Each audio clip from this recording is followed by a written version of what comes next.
नमस्कार। मैं शिशुपुरा धुले यहाँ से बोल रहा हूँ। आज जो टॉपिक के ऊपर मैं आपको बताने वाला हूँ वो बहुत दत्तक प्रक्रिया के अंदर बहुत इसेंशियल जो इम्पोर्टेंट ऐसा टॉपिक है। क्यों? तो हर फैमिली बच्चा अडॉप्शन के लिए अप्लाई करती है। अप्लाई करने के बाद में उनको बच्चा अडॉप्शन को मिलता है। लेकिन ये जो बच्चे होते हैं उनमें जो पेरेंट्स होते हैं उनमें थोड़ा बहुत ज्यादा ही, अगर बच्चे अडॉप्शन को घर पे लेके जाने के बाद में जो बड़े बच्चे होते हैं उनमें थोड़ी दिक्कत आती है। दिक्कत ये आती है कि ज्यादा उनका लाड प्यार करने की वजह से ये बच्चे जो होते हैं कुछ फैमिलियों को परेशान करते हैं। तो हमारा एक आपसे निवेदन रहेगा जो दत्तक पालक है उनको, कि इन बच्चों को प्यार दीजिए, लेकिन उसका भी एक दायरा होता है, एक लिमिट होता है। क्योंकि हर बच्चे का अलग अलग दिमाग होता है और उसका कभी कभी कुछ बच्चों में दिमाग उनका एजुकेशनली चलता नहीं, कुछ किसी का स्पोर्ट में चलता है। तो इनका एक आइडेंटिफिकेशन करना चाहिए पेरेंट्स ने। और इनके साथ में ये जो बच्चे अडॉप्शन को लेके जाते हैं, घर पर लेके जाने के बाद में उसको कितना प्यार करना चाहिए, उसका कितना लाड प्यार करना चाहिए, उसकी एक सीमित दायरा होना चाहिए, ताकि ये आगे जाके परेशान ना करे। ऐसी बहुत सारी किस्से जो हमारे अभी हम लोग इतने 25 साल से इन बच्चों की सेवा करते करते अभी हम लोगों ने 174 बच्चे जो है उसमें अभी आज की तारीख में हम लोगों ने दत्तक जो का लीगली प्रोसेस कंप्लीट करके दत्तक दिया है। तो ऐसी मेरे लाइफ में कम से कम अभी 4 केसेस ऐसी हुई है कि उसमें ये बच्चे को दत्तक लेके जाने के बाद में, वहां जाने के बाद में वो बच्चे जो है वो उनके अपने जो दत्तक माता पिता है उनको थोड़ा बहुत परेशानी करते ही है।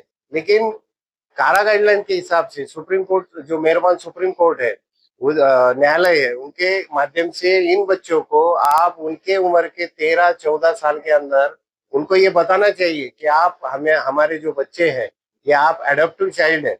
अगर ये आप लोग उनको बताएंगे तो इसमें आपको फायदा क्या होता है? अगर कोई बच्चा अपनी बिल्डिंग में कहीं जाके खेलने लगता है तो उसमें वहां पर किसी ने, जो नेबर होते हैं, उन्होंने बोला कि भाई तू तो उनका बच्चा नहीं है, तू तो एक एडॉप्टिव चाइल्ड है। अगर यही बात अगर आप वो बच्चे के साथ में शेयर करते हैं तो वो बच्चा उनको ही कहता है कि नहीं, हमें, मुझे पता है कि मैं, मेरे जो मम्मी डैडी है, उन्होंने, जो बाबा है मेरे, जो उन्होंने मुझे बताया है कि नहीं नहीं नहीं, हम लोग दत्तक ही बच्चे हैं। तो हमें उसके दिल में, उसके इसमें कोई दिक्कत, ऐसा कोई ब्रेन में उसके अंदर कोई ऐसी कुछ गलत सोच पैदा नहीं होती है। तो आपसे एक ये भी रिक्वेस्ट है।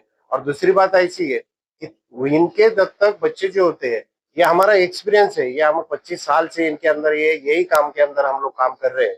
तो इसमें 13, 14, 15 साल की जब उनकी बच्चे की उम्र होती है उस वक्त में बच्चे नटखटपना तो करते ही करते हैं, लेकिन पेरेंट्स को भी, जब तक पेरेंट्स को भी बहुत परेशान करने की कोशिश करते हैं। तो ऐसे हालात में उन लोगों के हमें फोन आते हैं, सर ये बच्चा हमें परेशान कर रहा है और इसका सॉल्यूशन आप ही निकाले। लेकिन ये बच्चे को हम लोग बचपन से लेके बड़े होने तक, जहाँ तक हमारी संस्था में रहते हैं, हम लोग उनको बहुत अच्छे तरीके से उसकी देखभाल करने की वजह से ये बच्चे हमारी भी बात मानते हैं। इसलिए हमें क्या करना पड़ता है कि वहां जहाँ दत्तक दिया है वहां जाना पड़ता है, बार बार जाना पड़ता है, फिर उसका काउंसिलिंग करना पड़ता है। वहां की जो संस्था है जहाँ पर पेरेंट्स ने नाम रजिस्ट्रेशन किया होता है, वो भी, उनको भी इसमें थोड़ी बहुत परेशानी होती है, हमको भी परेशानी होती है। लेकिन अगर ये परेशानी टालनी होगी तो आपको सबसे पहले बच्चे को अपने हिसाब से आप रखिए, ऐसा कुछ नहीं है, लेकिन उसको ज्यादा उनका लाड प्यार करने से उनको रोकिए। ज्यादा उनको जितना प्यार देने की जरूरत है उनका एजुकेशनल पार्ट के ऊपर आप उसका ख्याल रखिए, ताकि आपको आगे जाके कोई परेशानी ना हो।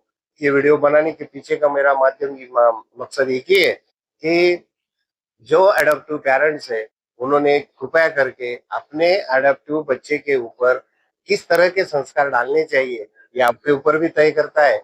हम लोगों के तरफ से, हम जो संस्था की तरफ से काम करते हैं, तो हमारी तरफ से जितना हो सके हम लोग उनका देखभाल भी करते हैं और उनको बड़ा भी करने की कोशिश करते हैं। तो आपका भी फर्ज बनता है। खाली एडॉप्शन किया, हो गया, फिर बाद में देखेंगे, ये करेंगे, क्योंकि आप लोग जो बच्चों को एडॉप्शन के लिए लेते हैं तो उसका कोई फ्यूचर बनाने के माध्यम से ही लेते हैं। तो अगर इसमें कुछ आपको जो एडॉप्टिव पेरेंट्स है उसमें भी अगर किसी को दिक्कत आती होगी, कृपया करके हम हमारे साथ में संपर्क कीजिए। धन्यवाद।